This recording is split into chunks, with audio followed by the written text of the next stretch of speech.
godt. Ja. Så nu optager den. Ej, hvor er det dejligt at se dig, Silja. Ja, Det er i lige snart måde. længe siden, jeg Ja. har set dig, ikke? Hvor har du været hen i så lang tid, ikke? Jamen, jeg har været på Ikaria, som er en lille græsk ø, for at skrive min bog om Ikigai. Wow.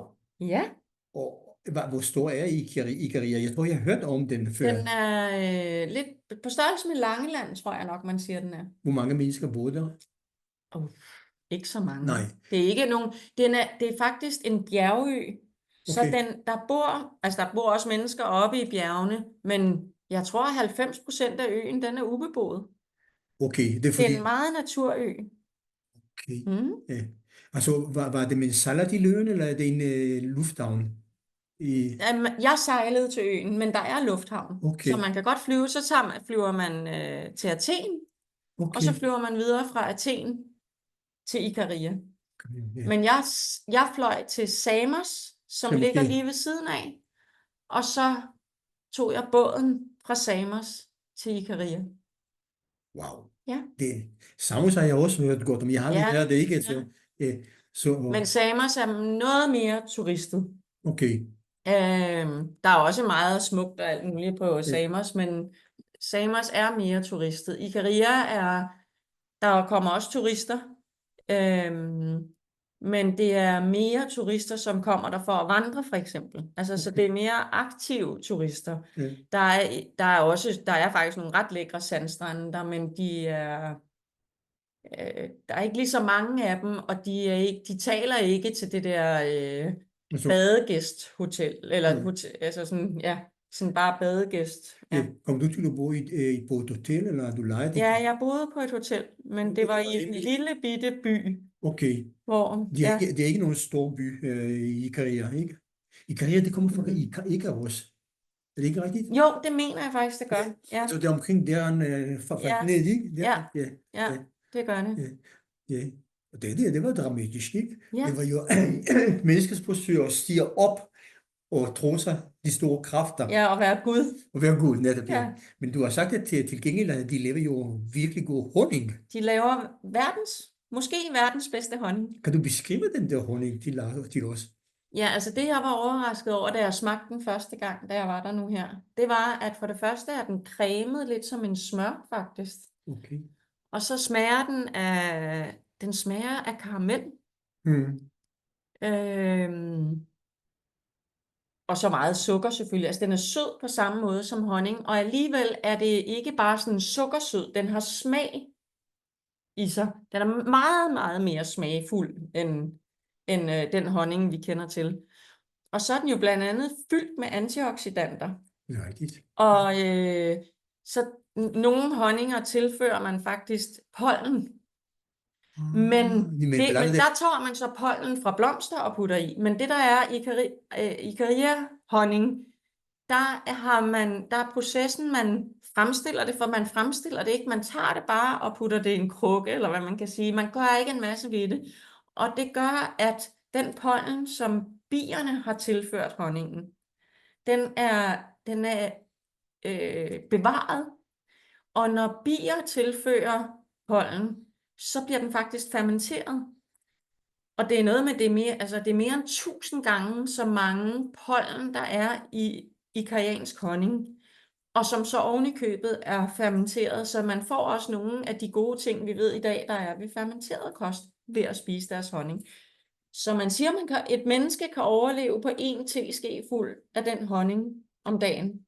Har I hørt det? Silja har tænkt sig at importere nogle af disse krukker af honning, hvis I vil gerne smage den der. Ja. Så I må godt.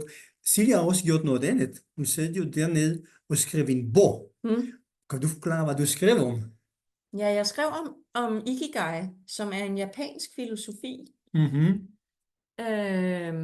Som i den vestlige udgave handler om, at man skal finde en balance imellem det, man er glad for at lave, eller elsker at lave, det man er god til at lave, det man kan tjene penge på, og det verden har brug for. Men det er den vestlige udgave af Ikigai. Yes. Så det jeg skriver om, det er, hvordan vi kan nærme os den måde, som japanerne tænker og bruger Ikigai på. Fordi for dem er det slet ikke nogen model, der er det en levemåde og en del af noget kultur, og faktisk næsten vil jeg sige en del af deres gener, den tænkemåde, de har, som bringer dem til deres Ikigai. For Ikigai er faktisk en tilstand. Hvordan vil det gavne os vesterlændinger og ligesom bruge den der? Jamen, det vil gavne os på flere måder. Altså sådan helt, hvis vi kunne tage det hele pakken og fylde ind i os, så er det faktisk noget med at leve et liv både mere, som vi selv gerne vil, men hvor vi også er sådan, ikke sundere på den der sådan pegefingeragtige måde, mere en trivsel, en bæredygtighed kalder jeg det jo. I stedet for bæredygtighed, så mener jeg, at vi skal have en indre bæredygtighed, og det er den, vi opnår, med, hvis vi kunne putte hele pakken ind. Og det handler om mange forskellige ting, som blandt andet er, at de har et sådan ordsprog, lidt en bordbøn, de har, der hedder Harahachibu, som betyder, at man kun skal spise, til man er 80% mæt. Og det mener man faktisk er en af de grunde, der gør til, at de i Japan, i Okinawa, på øen Okinawa, det er en af verdens 5 blue zones, hvor der er flest, der bliver over 100. Og det er en af grundene, men en anden grund er, at de bevæger sig meget. Men det er ikke, at de cykler 1000 kilometer løber maraton og får pulsen helt vildt op. Men de bevæger sig meget i løbet af dagen.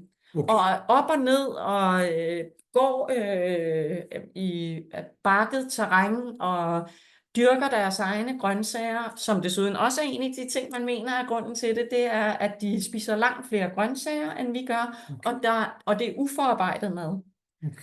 Og så en ting mere, jeg godt lige vil sige, der er rigtig vigtigt, det er fællesskab. De har nemlig meget stærkt fællesskab på alle mulige måder, både til familier og til venner, til landsbyen, til det samfund, de er en del af, er de meget stærkt tilknyttet til, og der er en meget høj grad af hjælp af hinanden.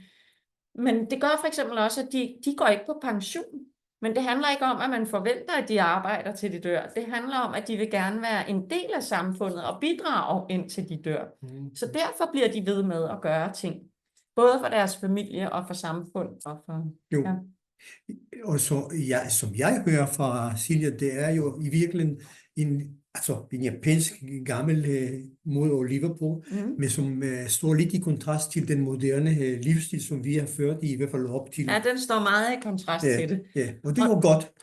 Fordi det skal komme en eller anden klar, kraftig stemme om, at vi skal ændre vores livsstil, og ikke kun på grund af, at vi lever længere, men også fordi det er jo i overensstemmelse med den der verden, vi lever i. Ikke? Ja, og jeg tror, at det er netop det der med, altså at man snakker om, at verden er kompleks og alt muligt i dag. Altså sådan har en negativ fortælling lige nu om, hvordan det er i verden. Og så kunne man sige, jamen har vi det så skidt, fordi verden er, som den er lige nu? Eller handler det egentlig om, at vi har det så skidt, og derfor er verden så slem at være i? Så hvad nu, hvis vi startede med os selv? Vil verden så blive ved med at være et dårligt sted? Det vil den jo nok ikke, vel? Så måske skal vi i stedet for at tro, at vi skal løse verden, så skal vi måske bare løse det indre i os selv, hver især. Og finde balancen for os selv, og den trivsel, der skal til for, at vi gør det gode udadtil, og så samlet set skal det nok gå meget godt med den verden. Ja, men det tror jeg også, så selvfølgelig, og især hvis det bliver udbredt blandt flere. Det var en russisk forfatter, så han var lidt socialistisk minded, men han talte jo i virkeligheden, at udgangspunktet skal aldrig være, vi mennesker, som kan ændre på ting. Men igen, det forudsætter, at vi ved, hvorfor vi vil ændre det på det.